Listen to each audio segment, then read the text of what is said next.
ദളിത് കലാ പ്രതിരോധത്തിൻ്റെ രാഷ്ട്രീയവും പ്രത്യയശാസ്ത്രവും എന്ന പുസ്തകം എഴുതിയതിന് ശേഷവും ഞാൻ അതിനെക്കുറിച്ച് തന്നെ സംശയാലുവാണ് ശരിക്കും. കാരണം എന്ന് വെച്ചാൽ ഏത് എഴുത്തും ഏത് സങ്കല്പവും പൂർണ്ണമായും അതിൽ തന്നെ സമ്പൂർണ്ണമല്ലല്ലോ. അപ്പോൾ ഞാനത് ചെയ്യുമ്പോഴും ചെയ്തു കഴിഞ്ഞതിന് ശേഷവും എനിക്ക് ഒരുപാട് സംശയങ്ങളുണ്ട്. കാരണം ഒന്ന്, ആ വാക്കിൽ തന്നെ ഞാനെപ്പോഴും ഒരുപാട് ആലോചിച്ചിട്ടുള്ള ഒരാളാണ്. കാരണം ദളിത് എന്ന വാക്ക് ഇപ്പം നമുക്ക് ഇന്ത്യൻ ചരിത്രം പരിശോധിച്ച് കഴിഞ്ഞാൽ അടിസ്ഥാന ജനവിഭാഗങ്ങളെ, ഇപ്പോൾ നമ്മൾ പട്ടികജാതി പട്ടികവർഗം, ഹരിജനങ്ങൾ, ദളിതർ എന്നൊക്കെ പല രീതിയിൽ നമ്മൾ പലതരത്തിലുള്ള വാക്കുകൾ ഉപയോഗിക്കുന്ന പ്രയോഗങ്ങളുണ്ട്. ഇതെല്ലാം പരിപൂർണ അർത്ഥത്തിൽ ശരിയാണോ തെറ്റാണോ, അത് എന്താണ് സമൂഹത്തിൽ ഉണ്ടാക്കുന്ന അതിൻ്റെ അലയൊലികൾ എന്ന് ഞാൻ ഭയങ്കരമായിട്ട് ആലോചിച്ചിട്ടുണ്ട്. ഇപ്പം നമ്മൾ പറയുന്ന കോളനി എന്നുള്ളതൊരു ഉന്നതി എന്നൊരു വാക്കിലേക്ക് മാറ്റിയത് കൊണ്ട് ആ സമൂഹത്തിനോടുള്ള സമീപനത്തിൽ വലിയ മാറ്റം ഉണ്ടാകും എന്ന് ഞാൻ വിചാരിക്കുന്നില്ല.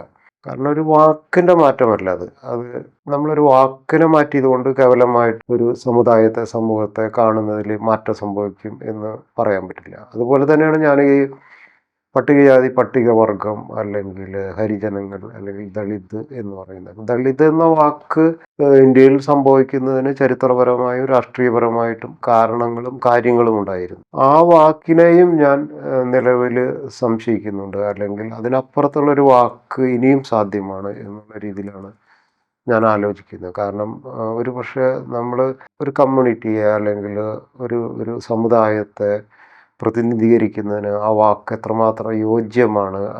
ഇപ്പോഴും ഒരു അപരിഷ്കൃതരായിട്ടുള്ള അല്ലെങ്കിൽ സാംസ്കാരികമായി ഉയർന്നു നിൽക്കാത്ത ഒരു സമൂഹത്തെ പ്രതിനിധീകരിക്കുന്നു എന്നുള്ള തരത്തിലേക്ക് ഇപ്പോഴും ആ ദളിത് എന്ന വാക്ക് നിൽക്കുന്നുണ്ടോ?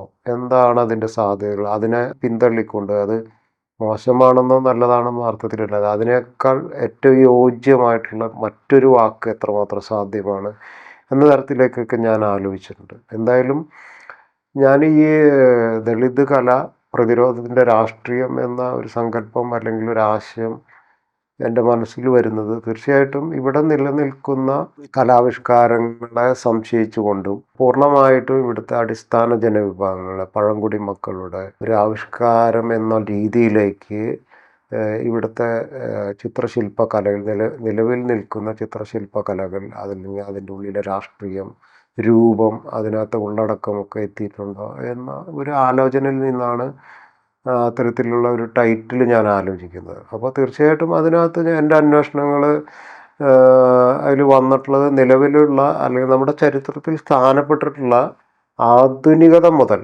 തന്നെ ഞാനത് പരിശോധിക്കുന്നു. ആധുനികമായിട്ടുള്ള ചിത്രശില്പ കലകൾ എന്ന് പറയുന്ന ആവിഷ്കാരങ്ങളെ പോലും സംശയിച്ചിട്ട് സമകാലീന ചിത്രശില്പകലയിലുള്ള ആവിഷ്കാരങ്ങളെ സംശയിക്കുകയും അതെല്ലാം തന്നെ അടിസ്ഥാന അത് അത് പലപ്പോഴും ഞാൻ നേരത്തെ പറഞ്ഞ പോലെ ഇവിടുത്തെ ഒരു അധികാര വ്യവസ്ഥയുമായി ബന്ധപ്പെട്ട് തന്നെ പുനരുൽപ്പാദിപ്പിക്കുന്ന കലകളാണ് ഇവിടെ വീണ്ടും വന്നുകൊണ്ടിരിക്കുന്നത്. അതിനപ്പുറത്തുള്ള ഈ സമൂഹത്തിൻ്റെ നമ്മളറിയപ്പെടാതെ അടിസ്ഥാന ജനവിഭാഗം എന്ന് മാത്രം പറയേണ്ടതില്ല, ഒരു പക്ഷേ നമ്മൾ തള്ളിക്കളയുന്ന അല്ലെങ്കിൽ അപ്പുറത്തൊക്കെ നമ്മളുടെ കാഴ്ചവട്ടത്തിൽ വരാത്ത ഒരുപാട് സമൂഹങ്ങളുടെയൊക്കെ കലകൾ അതിനകത്ത് സാധ്യമാണ്. അപ്പോൾ അതിനകത്ത് നിന്നൊക്കെ ഈ പറഞ്ഞ പോലെ ഉള്ളടക്കത്തിൽ മാത്രമല്ല, അതിൻ്റെ ഒരു ഫോമിനകത്ത്, മാധ്യമത്തിൽ, നിറത്തിൽ, രൂപത്തിലൊക്കെ വലിയ വിപ്ലവത്തിനുള്ള സാധ്യതയുണ്ട്. അത് നമ്മൾ ഇന്ത്യക്ക് പുറത്തുള്ള കലകൾ ശ്രദ്ധിച്ചാൽ മനസ്സിലാവും അതെങ്ങനെയാണ് ആ ഒരു ഉള്ളടക്കത്തിലേക്ക് എത്തുന്നതിന് ഒരു മാധ്യമം തന്നെ ഒരു പക്ഷേ ചിലപ്പോൾ അതൊരു പെർമനൻ്റ് ആയിട്ടുള്ള ഒരു കലാരൂപമായിരിക്കണമെന്നില്ല. പെട്ടെന്ന് ഉടഞ്ഞു പോണതോ നശിച്ചു പോകുന്നതോ ഒരു കടലിൻ്റെ അവിടെ ആവിഷ്കരിച്ചിട്ട് അതിൻ്റെ മണൽ കൊണ്ട് ആവിഷ്കരിച്ചിട്ടോ അല്ലെങ്കിൽ കുറച്ച് ഇലകൾ കൊണ്ട് അങ്ങനെ എന്തും സാധ്യമാകുന്ന ഒരു തരത്തിലേക്ക് നമുക്ക് ആലോചിക്കാൻ പറ്റുമോ എന്നുള്ളതാണ്.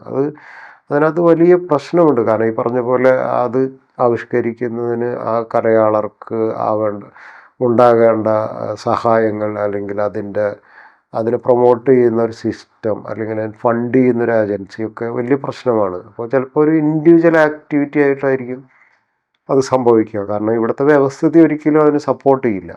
കാരണം വ്യവസ്ഥിതി നിലനിൽക്കുന്നത് ഈ നേരത്തെ പറഞ്ഞ ഈ വ്യവസ്ഥിതിക്ക് അനുകൂലമായിട്ട് പുനരുൽപ്പാദിപ്പിക്കുന്ന കലാരൂപങ്ങളെ മാത്രമായിരിക്കും. അപ്പം അതിനപ്പുറത്തുള്ളതിന് എങ്ങനെയാണ് അത് സംഭവിക്കുക എന്നറിയില്ല. പക്ഷെ നമുക്ക് ഇവിടെ ലഭ്യമായിട്ടുള്ള ഒരുപാട് അസംസ്കൃത വസ്തുക്കളിൽ നിന്നൊക്കെ ഉപയോഗിച്ചുകൊണ്ട് വലിയൊരു അതൊരു ഗാലറി സിസ്റ്റത്തിനകത്ത് സംഭവിക്കണമെന്നില്ല.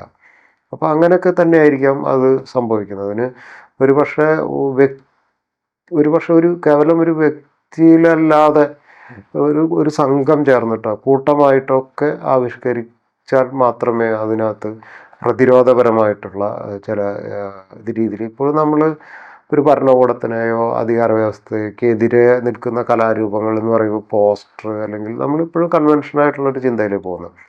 അതിനപ്പുറത്ത് ഇന്ത്യയിൽ പുറത്ത് പല സ്ഥലങ്ങളിലും ഒരു വലിയ തോതിലുള്ള ആവിഷ്കാരങ്ങൾ നടക്കുന്നത്. ഒരുപക്ഷെ അത് ഇപ്പോൾ കടലായിട്ട് ബന്ധപ്പെട്ട കാടായിട്ട് ബന്ധപ്പെട്ട ചില ലഭ്യമായിട്ടുള്ള വസ്തുക്കൾ ഉപയോഗിച്ചുകൊണ്ട് വലിയൊരു അട്ടിമറിക്ക് സാധ്യതയുണ്ട്, അല്ലെങ്കിൽ ഈ ഇത്തരം വ്യവസ്ഥിതിക്കെതിരെ. പക്ഷെ അതിന് ഒരു വ്യക്തിയിൽ മാത്രം കേന്ദ്രീകരിച്ചിട്ടുള്ള ഒരു പ്രവർത്തനത്തിന് പരിമിതിയുണ്ട്. അതൊരു രാഷ്ട്രീയ നിലപാടുള്ള ഒരു സംഘടന, അതിന് പലതരം സമൂഹത്തിലുള്ള ഇൻ്റലക്ച്വലുകൾ സമ്മേളിക്കണം. ഒരു കലാകാരൻ മാത്രമായിട്ട് സംഭവിക്കരുത്.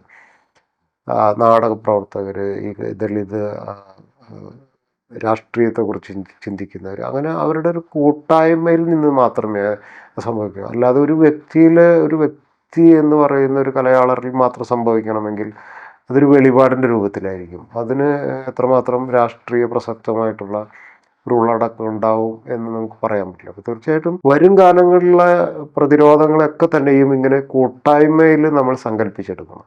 കാരണം ഒരു വ്യക്തിയിൽ സംഭവിക്കുന്നതിൻ്റെ സാധ്യത വളരെ പരിമിതമാണ്. ഈ പലതരം മേഖലകളിൽ പ്രവർത്തിക്കുന്ന സമാന ചിന്താഗതിക്കാരായിട്ടുള്ള വ്യക്തിത്വങ്ങളുടെ ഒരു കൂട്ടായ്മയിൽ നിന്ന് തന്നെയാണ് കലയിലായാലും സാഹിത്യത്തിലായാലും സംഗീതത്തിലായാലും രാഷ്ട്രീയത്തിലും അത് വേണമെന്നാണ് ഞാൻ പറയുന്നത്. രാഷ്ട്രീയത്തിലും സംഭവിക്കുന്നത് രാഷ്ട്രീയം എന്നുള്ള ഒരു വ്യവഹാരം അകത്ത് മാത്രം ചെയ്യും. അതിനകത്ത് കലയാളരുടെയും സാഹിത്യകാരന്മാരുടെയൊക്കെ പങ്കാളിത്തമാണ്. രാഷ്ട്രീയത്തിനകത്തും ഒരു സൗന്ദര്യാവബോധം അല്ലെങ്കിൽ അത്തരം ഒരു നിർമ്മിതി ഉണ്ടാവണം.